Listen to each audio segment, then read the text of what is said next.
Welcome back to Suman TV. ప్రస్తుతం మనతో పాటు ఉన్నారు consumers affairs committee chairman Mandadi Krishna Reddy గారు. నమస్తే సార్. నమస్తే అమ్మా. సార్, మరి ట్రంప్ హవా మనం మాట్లాడుకున్నాం చాలా వీడియోస్లో. ఎక్కడికక్కడికి అలర్ట్ చేస్తున్నాడు, ఎక్కడ వీసాలు రద్దు చేసేస్తున్నాడు.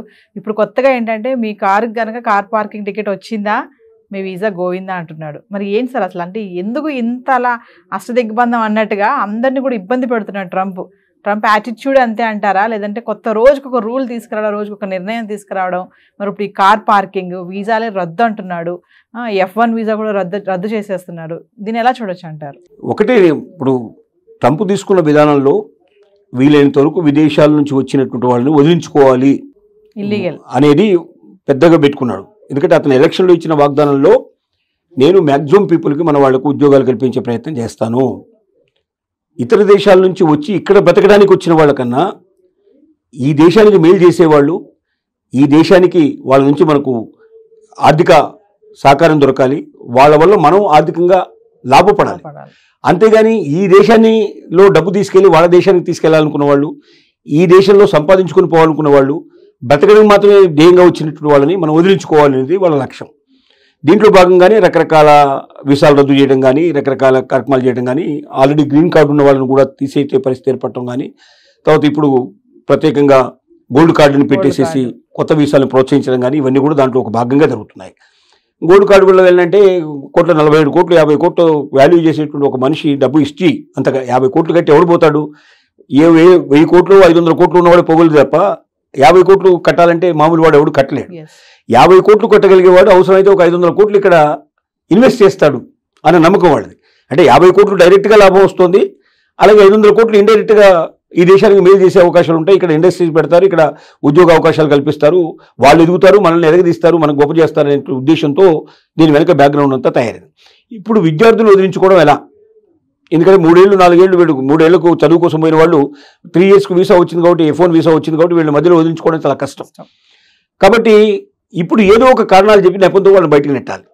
దానికి మూలంగా ఏంటంటే సోషల్ మీడియాను ఆధారంగా చేసుకున్నారు. ఫస్ట్ సోషల్ మీడియాలో ఎక్కడైనా ఒక పోస్ట్ కనబడింది అనుకోండి, ఎలాంటి పోస్టులు చెప్తున్నారంటే వీడు పోస్ట్ పెట్టాల్సిన అక్కర్లేదు, వీడి ఫ్రెండ్ ఎవరైనా పోస్ట్ పెడితే, వీడికి తెలిసిన వాళ్ళు ఎవరైనా పెట్టే గ్రూపులో ఎక్కడైనా సరే, ఇప్పుడు వీళ్ళిద్దరూ ఏదైనా ఒక యుద్ధం జరుగుతోంది, అక్కడ ఆ దేశాన్ని సపోర్ట్ చేశారు, అమెరికాకు వ్యతిరేకంగా ఏదైనా సపోర్ట్ చేశారు, లేదా ఇజ్రాయెల్కి వ్యతిరేకంగా ఏదైనా సపోర్ట్ చేశారు అంటే అమెరికా కానీ అమెరికా మిత్ర దేశాలు కానీ వాళ్ళకు సంబంధించినటువంటి తీసుకున్న నిర్ణయాల మీద, వాళ్ళు సపోర్ట్ చేసిన దేశం మీద కానీ, వాళ్ళు దానికి వ్యతిరేకంగా ఏదైనా ఒక పోస్ట్ ఎవరైనా ఫ్రెండ్ పెడితే ఆ పోస్ట్ను లైక్ చేస్తే కూడా ఇది బాగుంది అంతే, లైక్ చేసినా చాలు వెంటనే వాడికి వీసా రద్దు చేసే ప్రయత్నం చేస్తూ ఉన్నారు.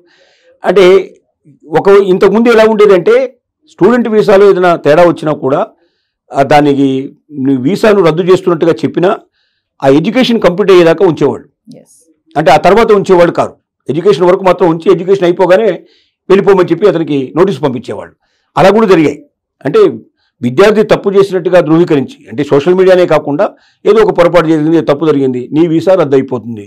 వీసా రద్దు అవ్వడం అంటే ఇది ఎడ్యుకేషన్ మీద నీకు F1 ఇచ్చినట్టు అవుతుందో ఆ 3 సంవత్సరాలు మాత్రం నువ్వు ఉంటానికి, 2 సంవత్సరాలు ఉంటానికి నీకు అవకాశం ఉంది. ఎడ్యుకేషన్ పూర్తయిన వెంటనే తక్షణం నువ్వు ఈ దేశాన్ని వదిలిపెట్టిపోవాలి. ఆ తర్వాత ఉద్యోగం చేయడం కోసం ప్రయత్నం, అంటే మిగతా వాళ్ళకి ఒకవేళ ఆ వీసా కంటిన్యూ అయి ఉంటే వాడికి ఇంకో 2 ఏళ్ళు 3 ఏళ్ళు ఇంకా ఉండే అవకాశం ఉండేది అక్కడ. ఈ లోపల వేరే ఉద్యోగం వెతుక్కోవడం కానీ, లేదా వేరే ఇంకా హైయర్ ఎడ్యుకేషన్ గురించి వెళ్ళడం కానీ అట్లాంటి పాసిబిలిటీస్ ఉండేవి. ఇప్పుడు అలా లేకుండా చేశారు. అంటే ఒకవేళ ఏదైనా ఒక స్టూడెంట్ మీద F1 వీసా రద్దు అయితే ఆ మనిషికి అక్కడ ఎడ్యుకేషనే కంప్లీట్ చేయకుండా మధ్యలోనే వెళ్ళిపోవాల్సిన పరిస్థితి కనిపించారు. అంటే ఆ రిలాక్సేషన్ తీసేశారు.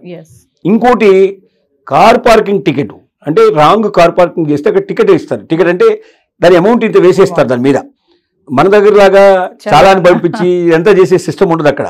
మీరు మామూలుగా మనం రెడ్ లైట్ సిగ్నల్స్ పడుతుంటాయి, మనం సిగ్నల్ క్రాస్ చేసినట్టు ఎవరైనా చేస్తే మన దగ్గర ఏం చేస్తారు, సిగ్నల్ క్రాస్ చేస్తుంటే అంటే వాడికి ఒక ఫోటో కొట్టేసి ఆ ఫోటో తీసి పెట్టి మనకు తర్వాత పంపిస్తారు, చాలాని పంపిస్తారు. ఆ చాలాని కూడా సంవత్సరానికి ఒకసారి సగానికి సగం రేటు తీసేస్తారు, ఆ తర్వాత ఎవడో మనం కట్టుకుంటాం. ఇవన్నీ మామూలుగా జరిగే విషయాలు. అక్కడ అలా ఉండదు. వాడు ఏదైనా ట్రాఫిక్ పొరపాటు చేస్తే తక్షణమే అన్ని సీసీ కెమెరాలు ఉంటాయి. సీసీ కెమెరా వెంటనే దాని ఫోటో తీసేస్తుంది. ఫోటో తీయడమే కాకుండా దాన్ని కరెక్ట్గా డిపార్ట్మెంట్కి వెళ్ళిపోతుంది. ఇవన్నీ క్షణాల్లో జరుగుతాయి. వెంటనే దాని మీద ఎంత ఫైన్ వేయాలో అంత ఫైన్ వేసేస్తారు, వాడి అకౌంట్లోకి వెళ్ళిపోతే అకౌంట్ నుంచి డబ్బు కూడా కట్ అయిపోతుంది. ఇంతకేం సంబంధం లేదు. అది అంత ఫాస్ట్గా ఉంటుంది అక్కడ సిస్టమ్.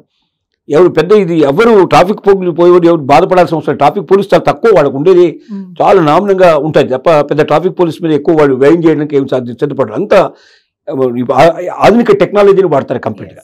ఈ టెక్నాలజీ కూడా దొరుకుతుంది. ఇప్పుడు స్టూడెంట్స్కి వచ్చిన పెద్ద భయం ఏంటంటే ఏ చిన్న పొరపాటు చేసినా, అందుకే స్టూడెంట్స్ అందరికీ మనం విజ్ఞప్తి ఏమిటంటే గతంలో లాగా మీరు ఫ్రీగా ఉండడానికి లేదు. నేను కూడా అమెరికన్తో సమానమని భావించే పరిస్థితి లేదు. నువ్వు ఏది పడితే ఏదైనా చిన్న చిన్న తప్పులు చేసినా, చిన్న పొరపాట్లు చేసినా, ఇవన్నీ పెట్టి కేసు లాంటివి. దీన్ని పెద్దగా ఇంతకుముందు ఎవరు పట్టించుకునే వాళ్ళు కాదు. ఏదో ఫైన్ వేస్తారు, క్లోజ్ చేసేస్తారు కేసు. కానీ ఇప్పుడు అలా కాదు, వీసా కేసులు పెట్టి పరిస్థితి ఏర్పడుతుంది. నువ్వు చేసే అతి చిన్న పొరపాటు కూడా నీ వీసా క్యాన్సిలేషన్కి నీవు ఇమీడియట్గా ఇండియాకు రావాల్సిన పరిస్థితి, నీ ఎడ్యుకేషన్ అంతా మధ్యలో ఆగిపోయే పరిస్థితి ఏర్పడుతుంది. కాబట్టి అతి జాగ్రత్తగా ఉండాలి, ఏ చిన్న పొరపాటు లేకుండా ఉండాలి. రెండోది సోషల్ మీడియా లోపల ఇంకోటి మెయిల్స్ ఉన్నాయి, పాత మెయిల్స్ ఏమైనా ఉన్నా కూడా చెక్ చేసుకోవాలి. అంటే చాలా మంది ఏం చేస్తారంటే మెయిల్ ఒకటి బాగా నిండిపోతే ఆ మెయిల్ వదిలిపెట్టి ఇంకో కొత్త మెయిల్ ఓపెన్ చేసుకుంటారు, లేదా పాస్వర్డ్స్ మర్చిపోతే కొత్త మెయిల్ ఓపెన్ చేసుకుంటారు. కానీ పాత మెయిల్స్ లో ఇలాంటివి ఏమైనా ఉన్నా కూడా వాళ్ళు చెక్ చేస్తున్నారు. మనం క్లోజ్ చేసిన దాంట్లో కూడా, అది వాడని దాంట్లో కూడా. కాబట్టి ఒకవేళ అలాంటివి ఏమైనా ఉంటే ఇప్పుడు మొత్తం టోటల్గా డిలీట్ చేసేసి దాన్ని క్లోజ్ చేసేసి కనపడకుండా చేయండి. ఒకవేళ ఏం లేదు అది మర్చిపోయాను అది అయిపోయిందని చెప్పి మీరు వదిలేస్తే ఇప్పుడు దానివల్ల కూడా మీకు ప్రాబ్లం వచ్చే అవకాశం ఉంది. అంత ఘోరంగా ఉంది సిచ్యువేషన్. ఎప్పుడో వదిలేసిన మెయిల్ను కూడా ఇవాళ చెక్ చేసి దాంట్లో ఏదైనా పోస్ట్ ఉంటే కూడా ఆ పోస్ట్ లైక్ అనేది పెట్టి, లేదా దాని మీద ఇంట్రెస్ట్ చూపించి, లేదా దాన్ని ఎవరికైనా ఫార్వర్డ్ చేసినా కూడా, ఏది వాళ్ళకు వ్యతిరేకంగా ఉండేటువంటి పోస్ట్ని ఫార్వర్డ్ చేసినా కూడా they are going to close. ఇలాంటి సిచ్యువేషన్ అక్కడ నడుస్తుంది. అంటే సెవీస్ రద్దు అంటున్నారు, F1 కూడా స్టూడెంట్స్ వీసా అదేదో ఓపీటీ రద్దు అంటున్నారు, మళ్ళీ ఓపీటీలో స్టెమ్ రద్దు అంటున్నారు. అంటే చదువుకోవడానికి కూడా ఇంకా ఛాన్స్ లేదని అనుకోవచ్చు అంటారా సార్? నీ ఆటో వద్దంటే చీర మార్చుకొని వచ్చినట్టుగా ఉంటుంది. అంటే నీ ఆటో వద్దమ్మా, నువ్వు అసలు అవసరం లేదంటే ఈ చీర కాదండి మరో చీర కట్టుకొని వస్తానంటే ఏమిటి పడుతుంది? అసలు చీర వల్ల కాదు కదా, నీ ఆటో వద్దని చెప్పిన తర్వాత ఇక చీర వల్ల వచ్చే ప్రయోజనం ఉంది. ఇక్కడ కూడా అదే పరిస్థితి. ఎలాగైనా వదిలించుకోవాలనుకుంటున్నారు. నీ దగ్గర తప్పు లేకపోయినా వెతికి నిన్ను పట్టుకొని నిన్ను వీలైనంత తొందరగా పంపించాలనుకుంటున్నారు. నీ వల్ల ఏమీ ప్రయోజనం లేదు అమెరికాగా అనుకుంటున్నారు. ఏదో ఒక యూనివర్సిటీకి కొంత ఫీజు కడతాడు, యూనివర్సిటీలు కూడా యూనివర్సిటీ ఫీజులు ఏవి గవర్నమెంట్కి ఇవ్వడం లేదు, అవన్నీ ఎగ్జామ్షన్ల కిందకి వస్తాయి, ట్యాక్స్ లేదు దానికి. కాబట్టి ప్రభుత్వానికి ₹1 దానివల్ల ఆదాయం లేదు. కొంతమంది ప్రైవేట్ వ్యక్తులు అక్కడ ఉండే వాళ్ళకి వచ్చి ఒక లాభపడతారు తప్ప అంతకనే లేదు. రెండోది చాలా మంది ఇక్కడ ఇండియన్స్ వెళ్ళి అక్కడ పెట్టుబడులు పెట్టి వాళ్ళు అమెరికన్ లోపల ఎడ్యుకేషన్ ఇన్స్టిట్యూట్స్ స్టార్ట్ చేశారు. అంటే వాళ్ళతో పార్ట్నర్స్గా చేరారు. చేరడం వల్ల ఇండియన్ స్టూడెంట్స్ ఎక్కువ అక్కడ చేరేటట్టుగా ఆకర్షిస్తున్నారు.